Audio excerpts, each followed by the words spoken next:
तो मेरे ख्याल में बहुत सारे लोग सरप्राइज नहीं हैं।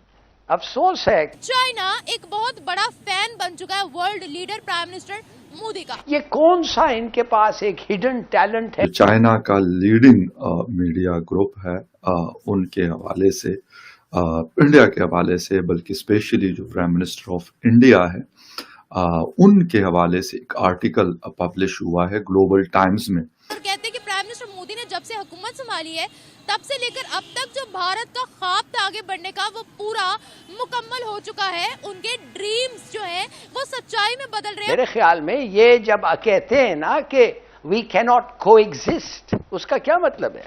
उसका मतलब सिर्फ ये है या तुम या हम। चाइना जो है हमारा दोस्त है। चाइना जुट के इंडिया की तारीफ कर रहा है, कहता है कि इंडिया के साथ और ज्यादा ट्रेड करेंगे। पाकिस्तान की उस पॉलिसी को इररेलेवेंट कर दिया है, यानी कि ये वाजे कर दिया है कि ये अब नहीं हो सकता कि Pakistan allegedly cross border terrorism करे और उसके साथ फिर तवक्को करे कि भारत की हुकूमत उनके साथ मुज़ाकरात भी करेगी। खाने को हमारे पास रोटी नहीं है, गज़वाए हिंद करेंगे।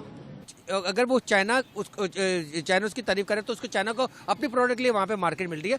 अगर तारीफ करने से उनको मार्केट कैसे मिल सकती है? ऑब्वियसली अभी भी ट्रेड उनकी हो रही है आपस में।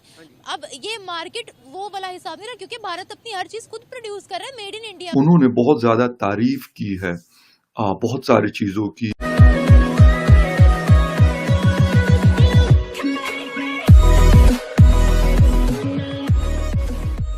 नमस्कार दोस्तों, ऐसी भी हमने एक्सपेक्टेशन नहीं की थी कि चाइना तारीफ करेगा। जब चाइना तारीफ करने पर मजबूर है और वो भी ग्लोबल टाइम्स में, जो कि आप ऐसा कह सकते हो कि चाइना की गवर्नमेंट का ही न्यूज़पेपर है, जब वो तारीफ करने पर, जब अप्रिशिएट करने पर आ जाए, तब आप समझो कि आपने कुछ ऐसा किया है जो चाइना जैसा कंट्री आपकी तारीफ करने पर मजबूर है।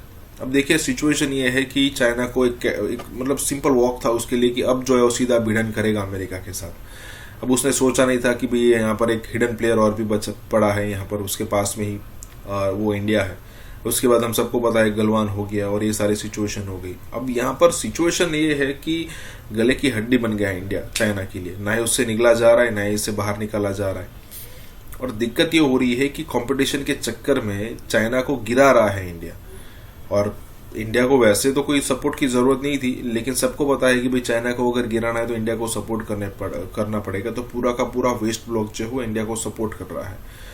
ये सारी सिचुएशन में एक पॉइंट ऐसा भी आ जाता है कि कई बार चाइनीज जो अखबार है, जो है वो न्यूज़पेपर है, वो तारीफ करने पर मजबूर हो जाता है। और यहाँ पर यही बात हो रही है। इसी के साथ ही वीडियो शुरू करते हैं। और हाँ दोस्तों, एक और रिक्वेस्ट है आपसे कि कृपया करके हमें सुपर थैंक्स के माध्यम से मदद करना ना भूलें। आर्टिकल मैं पढ़ रहा था, जो चाइना का लीडिंग मीडिया ग्रुप है उनके हवाले से, इंडिया के हवाले से, बल्कि स्पेशली जो प्राइम मिनिस्टर ऑफ इंडिया है उनके हवाले से एक आर्टिकल पब्लिश हुआ है ग्लोबल टाइम्स में। बल्कि जो इस थिंक टैंक, इस मीडिया ग्रुप के डायरेक्टर है साउथ एशिया के, तो उन्होंने ये आर्टिकल लिखा है और उन्होंने बहुत ज्यादा तारीफ की है बहुत सारी चीजों की। और उन्होंने कहा है कि जो लास्ट 4 इयर्स, यानी इस टर्म के, यानी सेकंड टर्म जो पीएम मोदी के हैं, उसमें उन्होंने बहुत सारी अचीवमेंट्स को बताया है। ये ऐसा लग रहा है कि पहली दफा हुआ है कि ग्लोबल टाइम्स इस तरह का कोई आर्टिकल पब्लिश कर रहा है। गो के जो फॉरेन अफेयर्स है इंडिया का, वो कह रहे हैं कि भाई हमारे ताल्लुकात इस वक्त चाइना के साथ अच्छे नहीं हैं। इस टाइम में इस तरह का आर्टिकल पब्लिश होना, और मेरे ख्याल में बहुत सारे लोगों को पता है कि चाइना में कोई इस तरह का मीडिया, ओपन मीडिया नहीं है कि इंडिया की तरह कोई 1000 या 800 चैनल्स वहाँ पे काम कर रहे होंगे, या पाकिस्तान की तरह 200 या 250 चैनल्स काम कर रहे होंगे। ऐसा कुछ नहीं है। मतलब उनका अपना एक कंट्रोल मीडिया है, वो ये सारा कुछ करता है। और गवर्नमेंट की आशीर्वाद के बगैर मेरा नहीं ख्याल कि वहाँ पे कोई ऐसी चीज हो सकती है। आर्टिकल लिखा है जी, चाइनीज मीडिया आउटलेट है, और उनके जो director of the centre for south Asian study है, जहांग जियाडोंग, उन्होंने ये आर्टिकल लिखा है। और उसमें वो क्या लिखते हैं वो आपके साथ शेयर करना है। वो ये कह रहे हैं कि एक तो ग्लोबल टाइम के ऊपर बड़ी हैरानगी है कि भाई इस तरह का कॉलम इंडिया के हवाले से या फिर प्राइम मिनिस्टर मोदी के हवाले से लिखना मेरे ख्याल में बहुत ज्यादा बड़ी बात है। हो सकता है कुछ लोग कहें कि यार हमें कोई फर्क नहीं पड़ता, लेकिन मैं इसलिए कह रहा हूँ कि क्योंकि एक कंट्रोल मीडिया में इस तरह का आर्टिकल लिखना और फिर पब्लिश होना, उसका मतलब ये है कि बात इस लेवल तक पहुंच चुकी है कि अब अगर कोई तारीफ नहीं भी करता, कोई अप्रिशिएट नहीं भी करता, कोई प्रेज नहीं भी कर रहा, तो वो भी इस बात पर मजबूर है कि यार नहीं, ऐसा नहीं है, हमें ये मानना पड़ेगा। बाकी दुनिया तो इस हवाले से बहुत सारी बातें आर्टिकल्स, इसके अलावा बहुत सारी खबरें हम पढ़ते रहते हैं आए रोज। Success of prime minister Modi के हवाले से अगर देखा जाए, वो मिडिल ईस्ट में आप देख लें, वो आप यूरोप में देख लें, यूएस में देख लें, जापान, ऑस्ट्रेलिया में देख लें, यानी इजराइल में देख लें, बाकी इवन पाकिस्तान में देख लें, तो ये बातें तो होती हैं। लेकिन चाइना में पहली दफा इस तरह की बात हो रही है।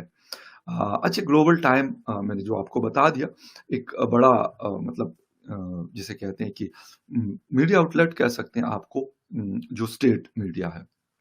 अच्छा, वो क्या कहते हैं वो हाईलाइट क्या किया उन्होंने, India's remarkable achievement over the past 4 years। यानी यकीनन प्राइम मिनिस्टर मोदी साहब को अब तकरीबन 10वां साल चल रहा है उनकी टेन्योर का as a prime minister of India. उसको उन्होंने बहुत ज्यादा अप्रिशिएट किया, बहुत ज्यादा तारीफ की है, और उन्होंने कहा है कि एक जिसे कहते हैं कि इस वक्त इंडिया, वो मतलब अपने इस आर्टिकल में लिखते हैं कि इंडिया जो है इस वक्त एक जिसे कहते हैं कि प्रोएक्टिव और स्ट्रेटेजिकली कॉन्फिडेंट कंट्री नजर आता है। बहुत बड़ी बात है, ये एक बहुत बड़ी बात है। यहाँ पे चीन इंडिया के टक्कर, और इंडिया और चीन आपस में अगर बात करें तो टक्कर के ममालिक हैं दोनों, इकोनॉमी के लिहाज से, डिफेंस के लिहाज से, और बहुत सारी चीज़ों के लिहाज से। जो फर्क आता है वो किस चीज़ का आता है, वो एक तो डेमोक्रेसी का डिफरेंस है, टोटली ऑपोजिट है। India is a largest democracy of the world, ये डिफरेंशिएट करता है उनको। और जिस तरीके से ग्रो कर रहा है उनकी इकोनॉमी, तो वो भी ऐसा है कि शायद बहुत जल्द, मेरे ख्याल में, मतलब बहुत जल्द से मेरा मतलब है कुछ साल में, 2 या 3 साल में, वो चाइना की जो इकोनॉमी है उसको ओवरटेक कर सकता है। Director of south Asian studies in China, जिनका नाम है ज़ेंग जियाडोंग, उन्होंने बोला है, उन्होंने भारत की काफी ज्यादा तारीफ की है। उन्होंने बोला 4 सालों के अंदर मैंने 2 विजिट किए हैं भारत के, और मैं बड़ा मुतासिर हुआ, मैं बड़ा इंप्रेस हूँ, बड़ा शॉक्ड हूँ जिस तरीके से भारत ने तरक्की कर ली है। न्यू दिल्ली में जिस तरह की डेवलपमेंट हो गई है, हैरान हो गए हैं वो देखकर, और कहते हैं कि प्राइम मिनिस्टर मोदी ने जब से हुकूमत संभाली है तब से लेकर अब तक जो भारत का ख्वाब था आगे बढ़ने का, वो पूरा मुकम्मल हो चुका है। उनके ड्रीम्स जो है वो सच्चाई में बदल रहे हैं, और बहुत ही ज्यादा डेवलपमेंट कर दी है कि यकीन नहीं आ रहा प्राइम मिनिस्टर मोदी के दौर में इतनी डेवलपमेंट हो गई है। तो चाइना एक बहुत बड़ा फैन बन चुका है world leader prime minister Modi.